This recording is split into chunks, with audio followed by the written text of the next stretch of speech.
بہت بڑی بات ہے، ہم اس کو ہلکا سمجھتے۔ آج ہمارا معاشرہ اس آلودگی میں بری طرح ملوث ہے، جس کو چاہتے ہیں جو بات دل میں آتی ہے اس کو زبان پہ لے آتے ہیں، اور پھر اللہ تبارک و تعالیٰ اس کی آگے تنبیہ فرما رہے ہیں، وَلَوْلَا، اور ایسا کیوں نہیں ہوا، اِذَا سَمِعْتُمُوهُ، اور جب تم نے اس کو سنا تھا، اس بات کو سنا تھا، قُلْتُمْ، اور کہا ہوتا تم نے، مَا يَكُونُ لَنَا، یہ بات اس قابل نہیں ہے، ان تتکلم بہذا، کہ اس کو منہ پر لے کے ہیں، یہ تو بات ایسی ہے جس کو زبان پہ لانا مناسب ہی نہیں ہے۔ سبحانہ کا، صرف اللہ کی ذات پاک ہے، عیب سے پاک صرف اللہ کی ذات ہے۔ جو تصور اور جو خیال ہم اللہ کے بارے میں باندھ سکتے ہیں، اللہ تبارک و تعالیٰ اس سے وراء الورا ہے، اس سے بھی اونچا ہے۔ ھذا بہتان عظیم، یہ تو بہت بڑا جھوٹ اور بہتان ہے۔ تو عام مسلمانوں کے اندر اس زبان کے گناہ کو، اور خواص کے اندر بھی اس زبان کے گناہ کو گناہ سمجھا نہیں جاتا۔ ویل لکل ہمازۃ لمازہ، بربادی ہے عیب چین اور تانا دینے والے کے لیے۔ تانا بھی زبان سے دیا جاتا ہے نا، اور لومازہ کہتے ہیں کہ تیز دھار کوئی چیز ہو، جیسے تیر ہے یا نیزہ ہے یا کوئی چاقو ہے، اس سے چبویا جائے تو اس سے جو تکلیف اور رنج پہنچتا ہے اس کو لومازہ کہتے ہیں۔ تو زبان سے ایسی بات کرنا جس سے دوسرے کا دل کٹ جائے اور روح زخمی ہو جائے، وہ لومازہ ہے۔ اور سب سے بدترین جگہ جو جہنم میں ہے وہ ویل ہے۔ ویل ایک جگہ ہے جہنم کے اندر۔ تو ویل لکل، تمام لوگ، استثناء نہیں ہے، اینی باڈی، جو بھی کوئی یہ کام کرے گا، عیب چی کسی کے نقص نکالے گا۔ ہم ہر وقت ترازو پکڑ کے رکھتے ہیں ہاتھ میں اور دوسروں کو تولتے رہتے ہیں، یوں کیوں تو یوں کیوں نہیں، یوں کیوں تو یوں۔ کسی کو قبر میں دوسرے کے بارے میں سوال نہیں ہوگا، اپنے بارے میں سوال ہوگا کہ میں نے یہ کام کیسے کیا اور کیوں کیا۔ مجھے کسی کے بارے میں نہیں پوچھا جائے گا، ہر شخص کو اپنے اعمال کا حساب دینا ہے۔ اور یہ ان بہتانوں کا اور ان جھوٹوں کا اور پاک دامن عورتوں پہ جو الزام لگا دیتے ہیں، مردوں کو عام عادت ہوتی ہے عورتوں پہ الزام تراشی کر دینے کی، اس سب کا ایک ایک بات کی جواب دہی ہوگی۔ یہ زبان کا گناہ ہلکا نہیں ہے۔ حضرت سیدنا عمر فاروق رضی اللہ تعالی عنہ فرماتے ہیں کہ جب حضرت سیدنا ابوبکر صدیق رضی اللہ عنہ کو خلافت ملی تو ہم ان سے ملنے کے لیے گئے کہ مشورہ کریں کیسے کام ہوگا آگے۔ تو ہم نے دیکھا کہ جہاں تشریف فرما ہوتے تھے اس جگہ نہیں تھے، اس کے پیچھے ایک کمرہ تھا اس میں نہیں تھے، تو ایک پچھلی کوٹری تھی اس میں بیٹھے ہوئے تھے اور زبان کو ہاتھ سے پکڑا ہوا اور جو کھینچ رہے تھے اور کہہ رہے تھے تو مجھے جہنم میں لے جا کے چھوڑے گی، تو مجھے جہنم میں لے جا کے چھوڑے گی، اپنی زبان سے مخاطب تھے۔ اور حضرت سیدنا ابوبکر صدیق رضی اللہ تعالیٰ عنہ کے بارے میں آتا ہے کہ آپ کنکری کو پاک کر کے منہ میں ڈال لیتے تھے تاکہ کم سے کم بولا جائے، کم سے کم بولا جائے، اگر بولے تو زبان پہ وہ چبھے گی اور اس سے جو ہے تکلیف ہوگی اور احساس ہوگا کہ یہ زبان جو ہے کتنی خطرناک چیز ہے۔ اور حضرت سیدنا ابوبکر صدیق رضی اللہ تعالیٰ عنہ کا ایک قول ہے کہ دو چیزوں کی تم مجھے ضمانت دو، میں تمہیں جنت کی ضمانت دیتا ہوں، وہ جو دو جبڑوں کے درمیان ہے اور وہ جو دو رانوں کے درمیان ہے، یعنی زبان اور شرمگاہ، اس کی تم مجھے ضمانت دو کہ اس کو غلط جگہ استعمال نہیں کرو گے، میں تمہیں جنت کی ضمانت دیتا ہوں۔ یہ زبان جو ہے انسان کی کرائی کو مٹی میں ملا دیتی ہے اور اس کو پانی پھیر دیتی ہے۔ حضور سید عالم صلی اللہ علیہ وسلم نے فرمایا کہ من صمتا نجا، جس نے خاموشی اختیار کی اس نے نجات پائی۔ تو یہ بہتان لگانا کسی کے اوپر اور الزام لگانا اور بدگمان ہونا اور اس کی غیبت میں مبتلا ہونا اور اس کے بارے میں ایک طرح کی باتیں اس کی عدم موجودگی میں کرنا، یہ گناہ عظیم ہے۔ اگر اس کے دوران ہی موت آ گئی تو ٹھکانہ جہنم ہے. اگر توبہ کر رہی تو اللہ تعالی معاف کرنے پر قادر ہے.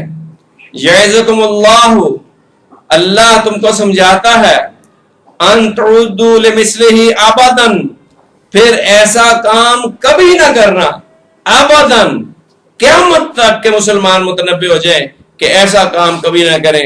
اول یہ کہ اہل بیت اطہار حضور صلی اللہ علیہ وسلم اور آپ کے گھر والے، آپ کی ازواج محترمات اور آپ کی بیٹیاں اور آپ کے بیٹے اور آپ کے سسرالی رشتہ دار، یہ سارے اہل بیت ہیں، ان کے بارے میں کبھی زبان نہ کھولیں، کبھی زبان نہ کھولیں ہمیشہ قیامت تک. ان کنتم مومنین، اگر تم مومن، اگر تم مومن. ان الذین یحبون ان تشیع الفاحشۃ فی الذین آمنوا لہم عذاب علیم فی الدنیا والآخرہ، جو لوگ چاہتے ہیں کہ چرچا ہو بدکاری کا ایمان والوں میں، ان کے لیے عذاب ہے دردناک، دنیا میں بھی اور آخرت میں بھی.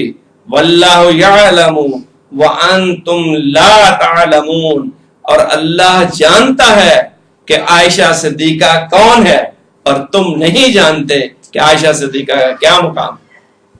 سیدہ اور عائشہ اور صدیقہ اور طاہرہ آپ کا لقب ہے.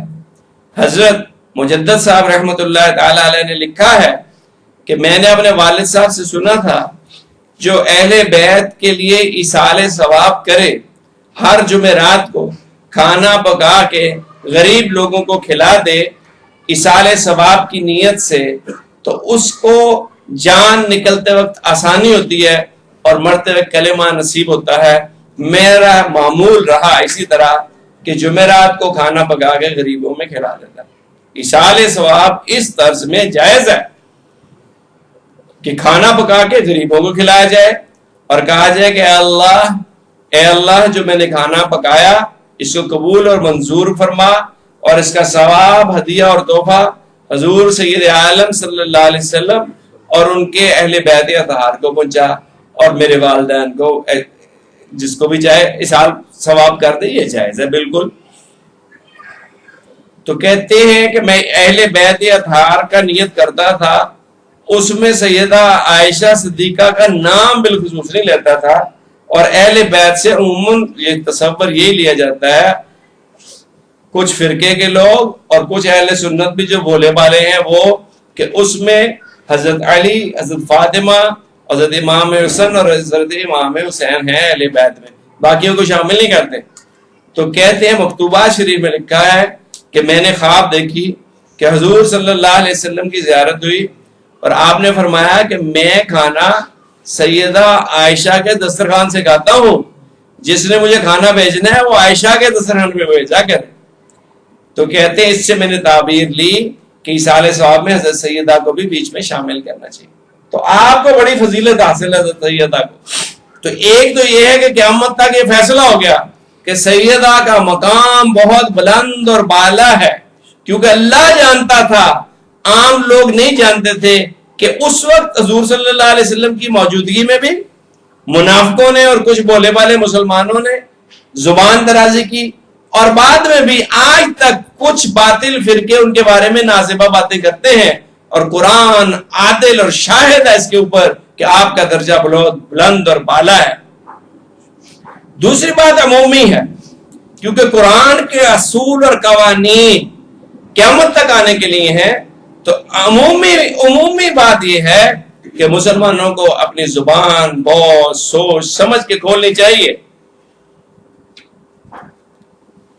یہ بات قابل نظر ہے کہ آیت کے آخری جملے میں وَقَالُوا هَذَا إِفْكٌ مُبِينٌ میں یہ تعلیم دی گئی ہے کہ تقاضا ایمان کا یہ تھا اور یہ ہے کہ مسلمان اس خبر کو سنتے ہی کہہ دیتے کہ یہ کھلا جھوٹ ہے.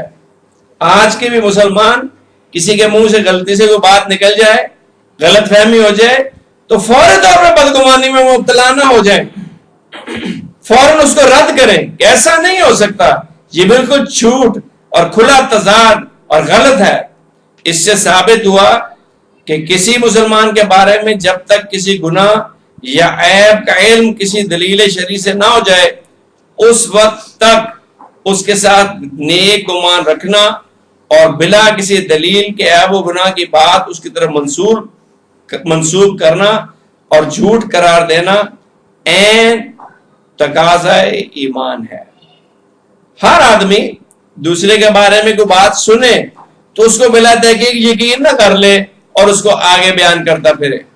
اس سے یہ ثابت ہوا، یہ مسئلہ ہے کہ ہر مسلمان مرد عورت کے ساتھ اچھا گمان رکھنا واجب ہے۔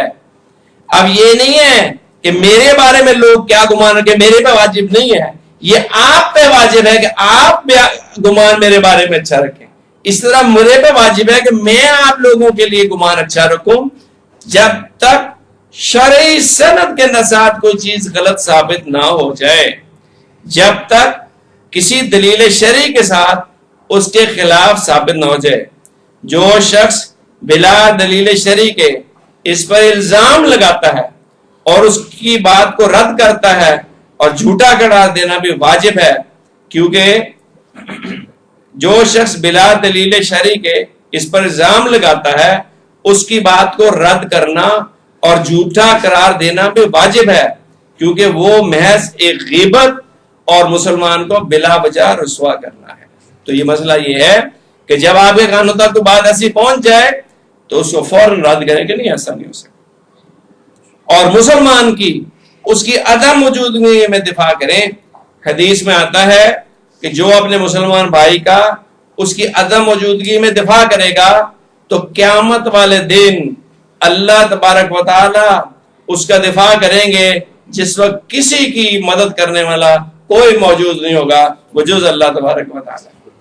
تو مسلمان بھائی کی تعظیم اور تکریم اور اس کا احساس اور اس کو مروت سے رکھنا اور اس کا دل میں اکرام رکھنا ہر دوسرے مسلمان پر واجب ہے۔ ایمان اتنی بڑی صفت ہے کہ اس کو لے کے ہر شخص کو اپنے سے اچھا سمجھے اور اس کو اوپر اٹھائے اور اپنے عیب اور اپنے گناہ اور اپنی غلطی کی طرف توجہ کرے اور دوسروں کے ساتھ بدگمانی اور اس قسم کا جو ہے ٹو لگانا، غیبت کرنا اور ان کے بارے میں غلط باتیں سوچنا اور اس کو آگے پھیلانا تو بہت ہی بڑا گناہ ہے۔ تو اگر کسی سے ایسا کوئی گناہ ہو جائے، کسی پہ الزام اور تہمت لگا دے تو اس پہ اللہ سے معافی مانگے اور اس معاملے کو صاف کرے۔ اگر یہ بات اس بندے تک پہنچ چکی تو پھر اس بندے سے بھی معافی مانگے۔ اگر غیبت اس بندے تک پہنچ گئی جس کی آپ نے غیبت کی ہے تو اس سے معافی مانگنا ضروری ہے، فوری طور پہ اپنا معاملہ کلیئر کرے۔ اور غیبت بہت بڑا گناہ ہے۔ سورۃ حجرات میں اتنی زبردست اس کے اوپر تنبیہ ہے کہ تم میں سے کوئی شخص پسند کرے گا کہ اپنے مردہ بھائی کا گوشت کھائے۔ اور حضور صلی اللہ علیہ وسلم کے سامنے دو عورتیں پیش کی گئیں روزے کی حالت میں، کہنے لگے ان کی حالت بڑی خراب ہے۔ آپ نے کہا ایک پیالہ منگاؤ اور اس میں ان کو کیا کریں۔ جب انہوں نے پیالہ منگایا اور کیا کی تو اس میں خون کے ذرات تھے۔ انہوں نے کہا ہم نے تو کوئی چیز ایسے نہیں کھائی۔ آپ نے فرمایا تم نے اپنے مسلمان بھائی کا گوشت کھایا ہے، جس کی علامات حضور صلی اللہ علیہ وسلم کا معجزہ تھا کہ وہ اس میں نظر آنے لگا گوشت کے ذرات جو انہوں نے کھایا۔ تو ایک مسلمان کا یعنی تصور نہیں ہے کہ وہ انسان کا گوشت کھا جائے، جائے کہ مردہ اور بھائی ہو اس کا گوشت کھائے۔ تو پیٹھ پیچھے کسی کی برائی کرنا یہ بہت بڑا گناہ ہے، بھلے اس میں وہ عیب ہو ہی، اور اگر ہے عیب نہیں ہے اور پھر اس کو بیان کرتا ہے زبان کے چسکے کے لیے، بات کو پھیلانے کے لیے، تو یہ غیبت ایک اور دوسرا بہتان بھی اس پہ لگ گیا، تو دو گناہ میں وہ ملوث ہو گیا۔